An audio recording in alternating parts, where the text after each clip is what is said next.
Nadakip sa ikinasang bypass operation ng mga operatiba ng District Drug Enforcement Unit ng Southern Police District ang tatlong tinaguriang high value individual o HVI sa Taguig City kahapon ng Martes. Sa report na sinumite ng DDEU kay SPD Director Police Brigadier General Randy Arceo, kinilala ang tatlong inarestong suspect na sina alias Maggie, 31 anyos, na isang umano'y pusher na target ng operasyon, alias Allen, 20 anyos, at isang alias Christian, 21 anyos, parehong residente ng barangay Ususan, Taguig.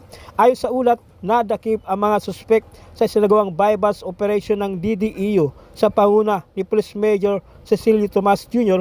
kabilang ang District Intelligence Division at ng mga tauhan ng Taguig Police Substation 4 sa loob ng banyo ng isang fast food sa barangay Ususan, Taguig City bandang alas 5:20 ng hapon. Sa isinagawang operasyon, nakumpiska sa posesyon ng mga suspek ang tatlong heat-sealed transparent plastic sachet na naglalaman ng 200 gramo ng hininalang shabu na nagkakalaga ng 1,360,000 pesos.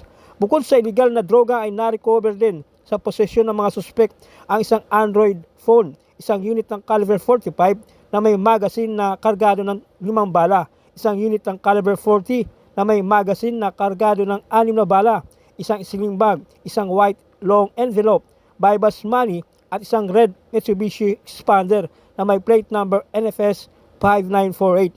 Si alias Maggie ay sasampahan ng kasong paglabag sa Section 5 o Sale of Illegal Drugs, habang sina alias Allen at Christian ay naharap sa kasong paglabag sa Section 11 o Possession of Illegal Drugs ng Republic Act 9165 o Comprehensive Dangerous Drugs.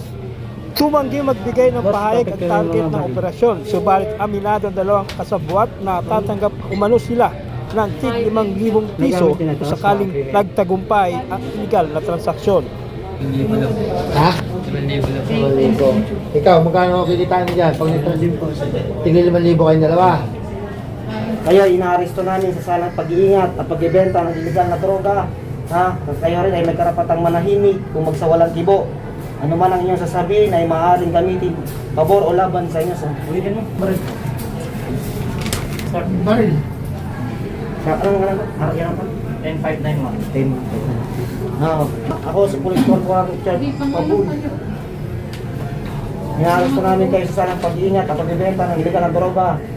At huwag doon ng RA 12.91. Mag-araw na nun. Kayo ay may karapatang manahimik kung magsawalang kibo. Ano man ang iyong sasabihin ay maaaring gamitin pabor o laban sa inyo sa hukuman. Kayo ay may karapatang kumuha ng sariling tagapagtanggol o abogado. At kung kayo walang kakayanan, pagkakalooban kayo ng pamahalaan ng isa. At kayo rin ay may karapatang magpasuri sa doktor ng inyong sariling pili. At kung wala pa rin kayong kakayanan dito, pagkakalooban kayo ng pamahalaan ng libre na o walang anumang binabayaran. Naiintindihan niyo ba yung karapatan? Ikaw, naiintindihan ang karapatan mo?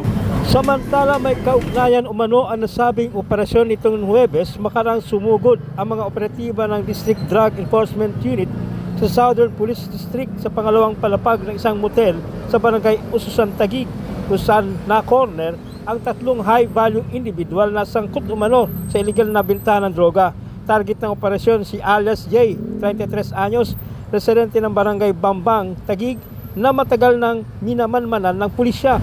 Kinilala ni Police Major Cecilio Tomas Jr., hepe ng DDEU, ang mga kasabwat ni alias J, ang pamangkin niyang si Archie, 20 anyos, at barkada nitong si alias Michael, 18 anyos, parehong residente ng barangay Hagonoy, Taguig. Nasabat mula sa mga suspek ang 150 gramo ng hininalang shabu na nagkakalaga ng mahigit 1,000,000 piso. Nakasuhan na ang mga naaresto ng paglabag sa RA 9165 o Comprehensive Dangerous Drugs. Gold pa sir? Ang color yan? Hindi ako yung target. Wala pang marking sa atal NL. Sa akin na sila Ang color yan lang sa kanan? Kaya yung tao. Gold. Yun lang po. Ay naaresto sa pag-iingat at pagbebenta ng illegal na droga na pinagbabawal ng gamot. Kayo may karapatang manahimik at magsawalang kibo. Ano man ang iyong sabihin ay maaaring gamitin laban sa inyo.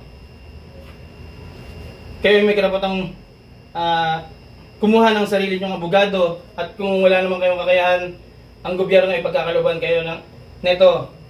Kayo ay may karapatang kumuha ng sarili nyong doktor o tagapagsuri. Kung wala naman kayong karapatan, wala naman kayong kakayahan, maaari kayong kumuha ng isa. Naintindihan nyo ba yung mga karapatan nyo? Okay. Timbog ng mga tauhan ng Taguig City Police Substation 3 ang 4 na individual matapos magsagawa ng anti-criminality operation bandang 1:45 ng madaling araw sa Abot Street, Palar Village, Barangay Pinagsama, Taguig.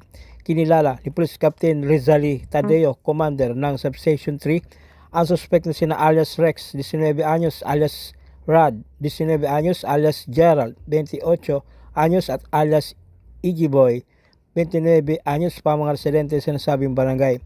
Na-discover ng mga otoridad sa sinagawang body search ang 4 na transparent plastic sachet ng hininalang shabu na may kabuang bigat na 3.35 grams at tinatayang may street value na 22,780 pesos, habang isa sa kanila ang nakumpiska ng isang unit ng caliber 38 na kargado ng 2 bala.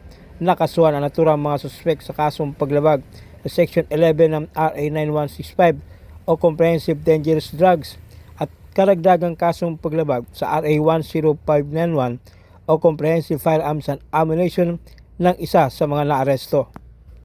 Arestado ang isang drug suspect sa sinagawang anti-criminality operation ng mga tauhan ng Pasig City Police Substation 2, kung saan nakumpiska sa kanya ang hininalang shabu at baril sa Dr. Sixto Antonio Avenue, Barangay Kapasigan, Pasig City. Kinilala ng pulisya ang suspect na si alias Kenneth, residente sa nasabing barangay. Nasamsam sa suspect ang isang plastic sachet ng hininalang shabu at isang caliber 38 na kargado ng 1 bala. Nakasona ang suspect sa RA 9165 o Comprehensive Dangerous Drugs at RA 10591 o Comprehensive Firearms and Ammunition.